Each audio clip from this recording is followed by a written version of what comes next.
కృష్ణుని సరిమువ్వ గజ్జలు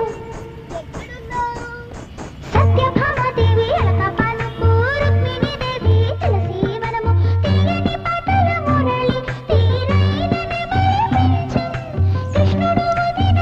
అందరికీ నమస్కారం. మీరు కూడా మాలా చిన్ని కృష్ణుడి కోసం వేచి చూస్తున్నారా? పదండి కాకనాడ